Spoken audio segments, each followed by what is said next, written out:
Hello, good afternoon, goedemiddag, bonjour, guten Tag, und wie geht's? Hello and welcome. Buenos dias, or buenas tardes, depending on what time of the day it is, wherever you are. Welcome to this episode 4 of PECS and Politics. PECS and Politics, PECS and Politics. I really need somebody to come up with a better jingle. So if you're a jingle writer, do get in touch. Love to hear from you. Right, today I'm going to talk about two big issues that should have been discussed together. Now, as two individual things, they are two of the biggest issues, particularly in the United Kingdom, and if not in other countries as well. But I've only ever heard one person raise a question about one's impact on the other. And that was on Question Time.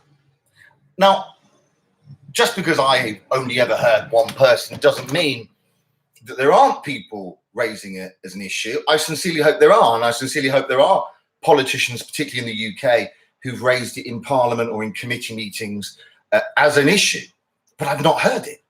Now, you might say, well, just because you've not heard it, so bloody what? You don't even live in the UK. You're absolutely right. I do not live in the UK. But in my day job, I have the wonderful liberty of being able to listen to the radio while I'm working. And I do pretty much most of the day. I switch either between BBC Radio 4 and BBC 5 Live.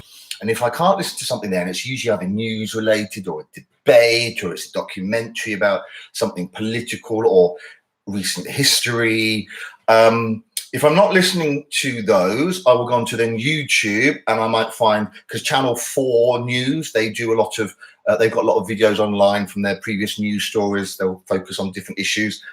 Or sometimes I catch up with Newsnight, or sometimes I tune into Sky News Live, or sometimes I go to France 24. That has an English version as well, or Euronews. So I do listen to and watch lots of news sources.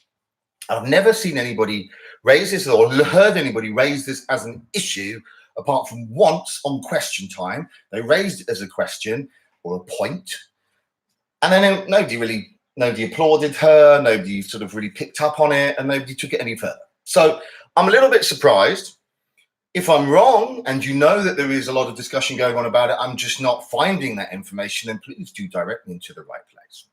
But what am I discussing today then? Well, of course, I say of course, but not every single one of my videos is going to be about this, but it's a big hot topic at the moment, and it's something that riles me to the core. One of the things is Brexit. So Brexit, of course, I want to talk about. But what I want to talk about is Brexit's impact on the environment. Now, Theresa May, as part of her legacy before she pisses off finally, and then we're left with two other possible plonkers, one a bigger plonker than the other. That's a very light-hearted name. I could call them much worse, particularly one of them. Maybe we need to discuss that at another point. But in the meantime, Brexit and the environment. Theresa May has set as a goal, and as an example to other countries, a goal by 2030 or 2050 to be net carbon zero by that year. Okay, good, fantastic. And 19 out of the G20 countries have also signed up to the Paris Accord, which also commits them to becoming or reducing their carbon output. All countries in the G20, except, of course, the United States of America under President Trump. Let's just call him Donald Trump. He doesn't even deserve the title president, but anyway, under Donald Trump.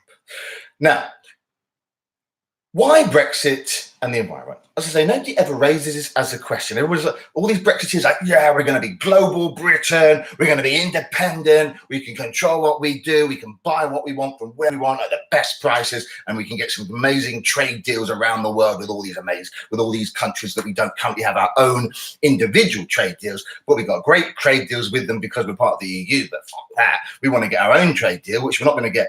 It's never going to be nowhere near as good as a trade deal we have with the EU, because our buying weight, our buying power is far more reduced, our influence is far more reduced, but hey-ho, we'll be independent, we can do it ourselves, we don't need those bloody Europeans doing it on our behalf. Anyway, nobody's raised the point that buying lamb again from New Zealand or buying oranges from, I don't know, somewhere in Africa or South America or wherever it might be, as opposed to buying oranges from Spain, is hardly going to help your carbon footprint, is it? A global Britain, which Britain already is. Britain already is a global Britain. It trades largely with the EU, but it also trades with the rest of the world because it can. But common sense tells you that if you can buy something next door, why would you order in something from the other side of the world? Now, the only argument would be because it's a heck of a lot cheaper. But we live in a world now where the environment should trump selfishness. What good use of the word? Which is why people like Donald Trump, and I do not believe that he doesn't believe in climate change. I don't even think that he is that stupid. I think he absolutely believes in climate change. But you know what? It doesn't suit his agenda.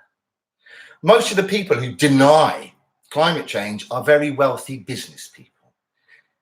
They don't actually believe that climate change isn't occurring, but it doesn't suit their agenda. Because if they recognize it, they then have to justify why they're flying in private jets, why they're going here, there, and everywhere in their private jets, why their businesses are pumping out record levels, ridiculous levels of pollution. Why are they traveling so far? Why are they using this? Why are they doing that? And the argument is because it makes me money. And because I can spend my money how I want to.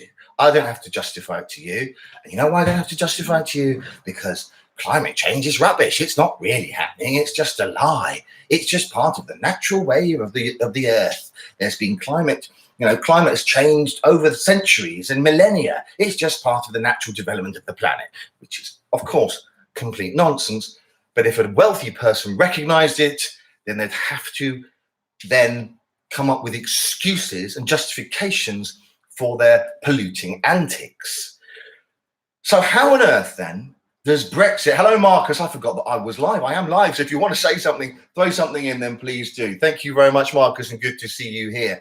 If you want to contribute to the discussion, feel free to do so. And even if you don't come on live and you watch me after the fact, then feel free to leave some comments.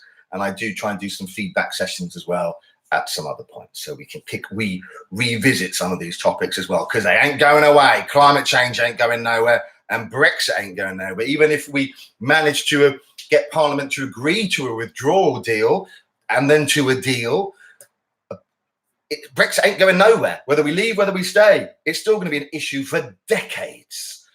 So there we go. But yeah, Brexit and the environment. Why is nobody raising that as an issue? The whole point is we trade with the European Union to get products that we don't necessarily make in the United Kingdom. And we do it without tariffs. We do it at the cheapest way possible, the easiest way possible. And we're not getting it from so far away because it's just coming from within Europe. But now you want to try and get the same products for less, but have it flown in from New Zealand, Australia, from Brazil, from the United States. And we still get products from those countries already.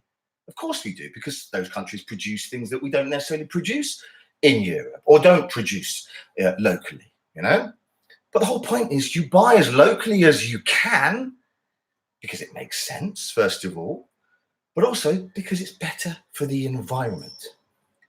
And I'm sorry, you might be able to say to me, but it's so much cheaper to buy products from other countries and bring them in. Well, you tell your children that, and you tell your grandchildren that when there's no fucking planet left, or the planet that you're leaving them is in a far worse state, and their health is being affected because of it. You tell all the young people that who go on their protests against climate change, and in fact, they're not calling it climate change anymore, they're calling it a climate emergency. But that's going to be great, isn't it? We're going to have all these trade deals, all these faraway countries, and we're going to have all these goods coming in, flown in even further, coming on boats from further away. Fantastic. What we're then doing is we're shifting our carbon emissions from the United Kingdom. I say our, I don't live there, but I am British. The UK is going to be shifting its carbon emissions to another country. But the point is, the planet has no borders. The planet's just one planet. Pollution doesn't stay within the borders of one country. It travels across the world. So we're still going to be affected, but it's going to be even worse.